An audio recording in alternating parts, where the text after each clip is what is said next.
नमस्ते। Digital discuss में आपका स्वागत है। मैं हूं राम कुमार चौहान और आज हम बात करेंगे हल्द्वानी में हुए दंगों की। दोस्तों, हल्द्वानी में 8 फरवरी को एक भयानक दंगा हुआ, जिसे बताया जा रहा है कि जो एक वहां पर जो सरकारी ज़मीन थी, जो नगर निगम की ज़मीन थी, उस पर एक अवैध दरगाह बनाई गई थी और वहां पर लोग नमाज पढ़ा करते थे।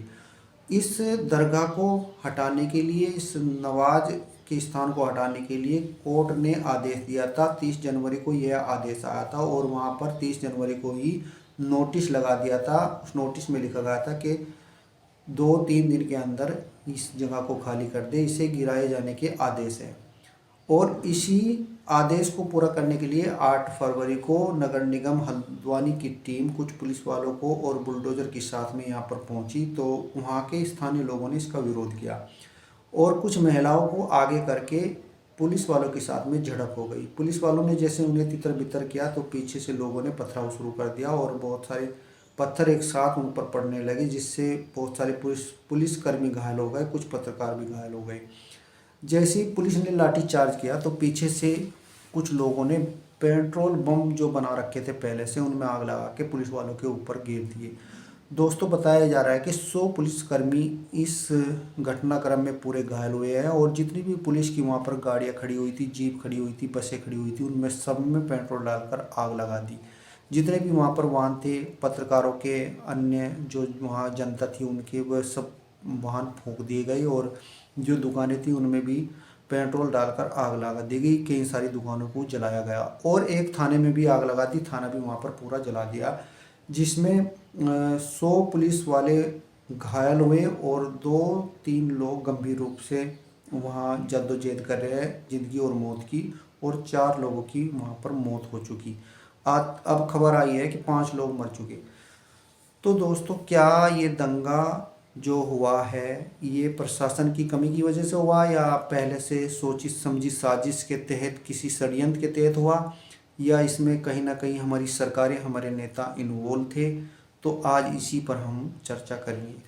देखिए, जो ये दरगाह थी, जो ये मस्जिद थी, बताया जा रहा है कि सरकारी ज़मीन पर बनी हुई थी। तो मेरा सवाल आज आप लोगों से ये है कि जब कोई भी धार्मिक स्थल या कोई भी मस्जिद या कोई दरगाह या कोई नमाज पढ़ने का जो स्थान है वो सार्वजनिक जगह पर या धार्मिक वो ऐसे स्थान पर बनाया जाए जो सरकारी ज़मीन है, तो वो पहले ही अनलीगल है, गलत है। पहली चीज़ तो यह।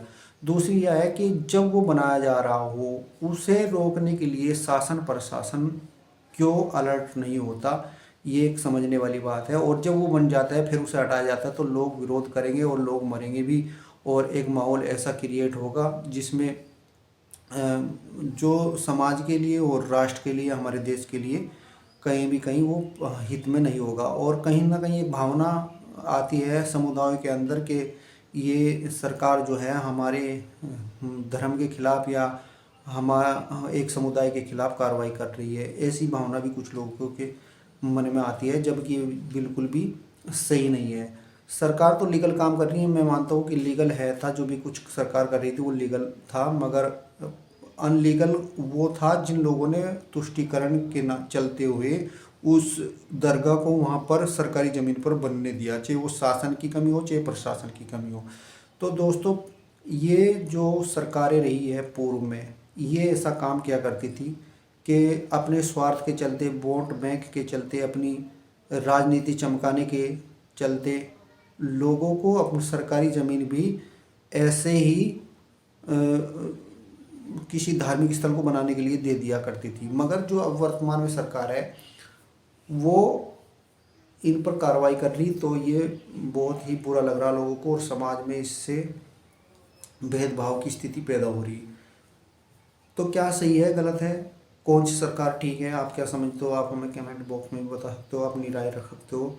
मगर मैं समझता हूँ कि ये जो पूर्व में सरकार रही है ये सब उनकी करनी का फल अब जनता भोग रही है। जिनके 4 लोग या 5 लोग जो मर गए हैं या जो गंभीर रूप से घायल है, उनकी जो मौत की जिम्मेदार है, तो ये वही नेता है जिन्होंने इस अनलीगल काम को करवाया।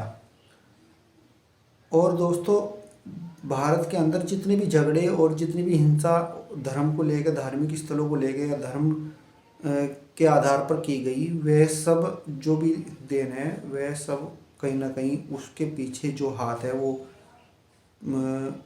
कांग्रेस पार्टी का है। और कांग्रेस पार्टी हमेशा से इस प्रकार के काम करती रही जिससे कि देश में तनाव रहे, समाज आपस में बटे और बट के ये खंड खंड में टुकड़े टुकड़े हो जाए। कांग्रेस पार्टी को इन्हीं चीज़ों में मज़ा आता है। उसने कभी भी राष्ट्र के हित में काम नहीं किया, उन्होंने सिर्फ बांटो और राज करो जो अंग्रेज़ों की नीति थी उसी ही फॉलो करी। आप पूर्व में देख लीजिए, जब भी दंगों का कारण जो भी रहा वो कांग्रेस सरकार की नीतियों की वजह से ही दंगे हुए। आज भी जो हल्द्वानी में दंगा हुआ वह पूर्व में जो वहाँ के विधायक हैं, सांसद है, जो कांग्रेस पार्टी के वहाँ पर विधायक है, उन्हीं की वजह से, उन्हीं की कारनामों की वजह से ये आज का दंगा मैं समझता हूँ हुआ है। आप क्या समझते हो हमें कमेंट बॉक्स में ज़रूर बताना। और हमारी वीडियो अगर पसंद आती है तो आपको वीडियो को लाइक शेयर ज़रूर कर देना, चैनल को सब्सक्राइब भी कर लेना। और अगली वीडियो में फिर मिलेंगे, आप बने रहिए हमारे साथ में। जय श्री राम।